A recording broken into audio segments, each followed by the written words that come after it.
নমস্কার বন্ধুরা, টিফিনের এক নতুন রেসিপি আপনাদের সঙ্গে শেয়ার করছি। এটা হচ্ছে সেদ্ধ চালের গুঁড়ি নুন আর গরম জল দিয়ে মাখা রাখাই ছিল, একটু নরম ছিল বলে আটা গুঁড়ো দিয়েছি, দিয়ে ভালো করে মেখে নিচ্ছি। এখানে ময়দা গুঁড়ো দিয়েও মাখা যায়, আর গোল গোল করে লেচি করে রেখে দিলাম।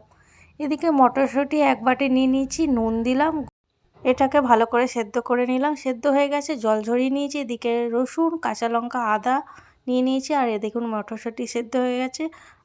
আর মটরশুঁটি সেদ্ধটাও পেস্ট করে নিয়েছি, আর এদিকে রসুন, কাঁচা লঙ্কা, আদাটাও পেস্ট করে নিলাম। এবার কড়াইয়ে তেল গরম করে জিরে আর শুকনো লঙ্কা ফোড়ন দিলাম। এখানে আদা, রসুন আর কাঁচা লঙ্কার পেস্ট দিলাম, হলুদ দিলাম, নুন দিলাম, জিরে গুঁড়ো দিলাম, লঙ্কার গুঁড়ো, ধনে গুঁড়ো দিয়ে ভালো করে কষিয়ে নিলাম। একটু চিনি দিলাম, আর মটরশুঁটি পেস্টটাও দিয়ে আরও ভালো করে কষিয়ে শুকনো শুকনো করে নিলাম।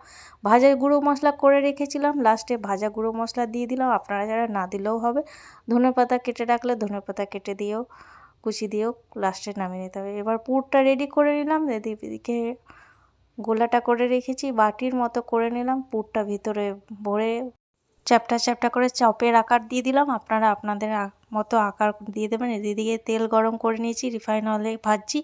এক এক করে ভেজে উঠিয়ে নিলাম। বেশ খাস্তা মুচমুচে আর ভিতরের পুরের যা টেস্ট, এটা করে একবার হলেও বানিয়ে খাবেন। আশা করি আপনাদেরও ভালো লাগবে। Thank you.